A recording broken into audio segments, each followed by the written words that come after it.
Odds are that you know what hard seltzer is, but before 2019, seltzer didn't get much respect on the drinking circuit.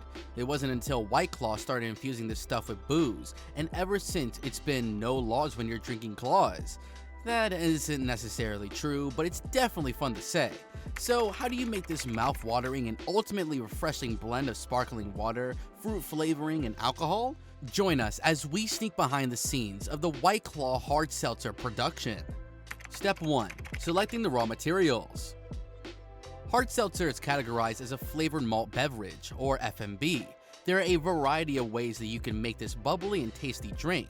It all depends on the brand and style. At its basic level, a hard seltzer is simply a seltzer with alcohol in it.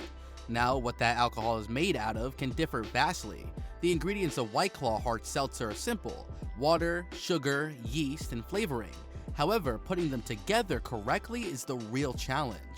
Usually the beverage companies was straight up fermented cane sugar with added fruit flavors to make hard seltzers. At other times we can also brew it from malted barley, such as Bud Light's Lime Aeritas, or make it with vodka or even create it gluten-free.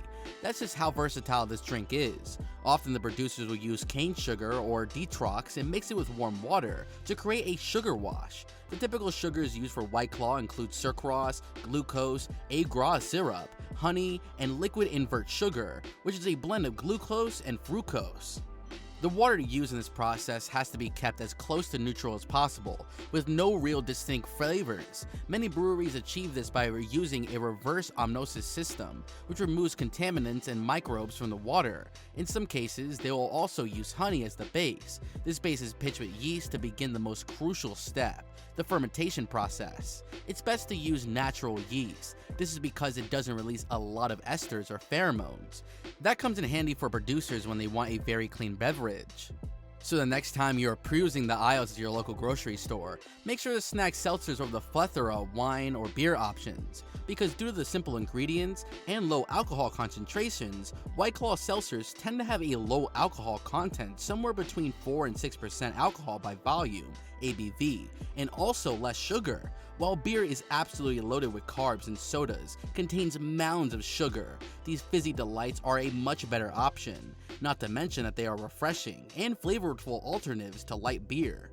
In the words of Dave Colt, the co-founder and brewer at Sun King Brewery in Indianapolis, there are so many variables that need to be considered to make the ingredients taste like nothing. In a sense, before adding in flavors and creating something that people are willing to drink, making it well is not for the faint of heart. Now that we have selected our raw materials for the drink, let's head over to the next stage, which is fermentation. Step 2. Fermentation. The initial step in producing the most alcoholic beverages is the alcohol fermentation process. It's done with the help of sugar and yeast. During fermentation, the brewer mixes sugar with hot water and allows it to dissolve.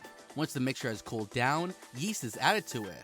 This is the tricky part. The yeast needs to thrive in this sugary mix if we want the drink to be as refreshing and fizzy as possible. The liquid we will obtain by blending sugar, water, and yeast is sugar wash. Yeast love to feed on sugar.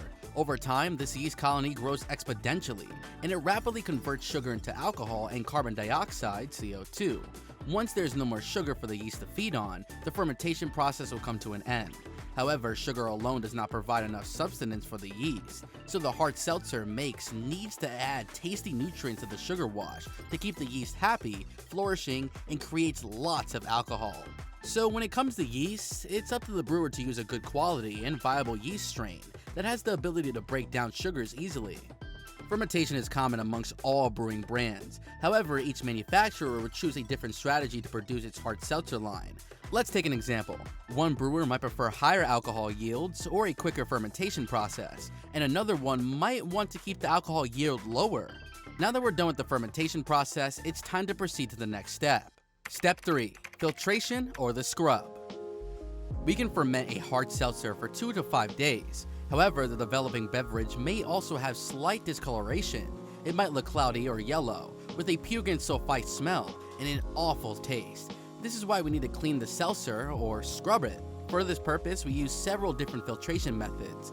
It depends on whether the brewer wants to use a centrifuge with a nanofiltration, plate filters, or even charcoal filters with activated carbon. The charcoal filter will turn the seltzer black. but it does a great job at removing any unwanted flavors or aromas. Once that is done, the producer can scrub the seltzer again to obtain a crystal clear liquid that is free of any remaining yeast and haze particles. After the fermented sugar wash has been thoroughly filtered and centrifuged to produce a clear, flavorless, colorless, and odorless alcohol base, it's time to get ready for the ABV of the drink.